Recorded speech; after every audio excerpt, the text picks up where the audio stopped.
बायको अहो एका ना, हे असं पांढऱ्या पॅन्टवर पिवळा शर्ट नका घालत जाऊ बरं, नवरा का? बायको परवा तुम्हाला पाहून माझी मैत्रीण म्हणाली की तुझा वरण भात आला बघ. कोणी कोणाचं नसतं या जगात. आज शेजाऱ्यांनी आमरस केला होता म्हणून जाऊन बसलो. तासभर बसलो. साले जेवायला पण बसेनात आणि जेवून जाप पण बोलेनात. लेडी डॉक्टर काय हो, तुम्ही रोज सकाळी माझ्या क्लिनिक समोर उभे राहून स्त्रियांना का बघत असता? चंदू काका अहो तुम्ही तिथे लिहिले आहे स्त्रियांना बघण्याची वेळ 10:30 ते 12:30. लग्नाआधी छान नाजूक असलेली बाहुली लग्नानंतर हळूहळू बाहुबली कधी होते हे लक्षातच येत नाही. थोर विचारवंत.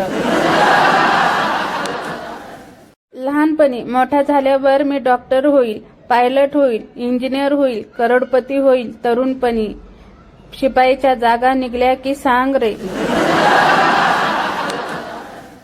बायकोची सुंदर व्याख्या. नवऱ्याकडून 500 रुपये घेऊन त्याला 600 रुपयांचा हिशोब देऊन आपल्या पर्समध्ये 200 रुपये शिल्लक ठेवणाऱ्या स्त्रीला बायको असे म्हणतात. बाहुबली 2 पाहिला आणि कळलं की कट्टप्पा वगैरे काही नाही. शेवटी सासू सुनेच्या भांडणात नवऱ्याचा हकनाक बळी जातो.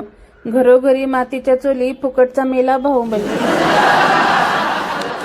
वेळ एकसारखी राहत नाही, सगळ्यांची वेळ बदलत असते. जे कपडे इंग्रज गव्हर्नर घालून लोकांवर हुकुमशाही करत होते, आज तेच कपडे बँडवाले घालतात आणि वाजिवरे धताड तताड करतात.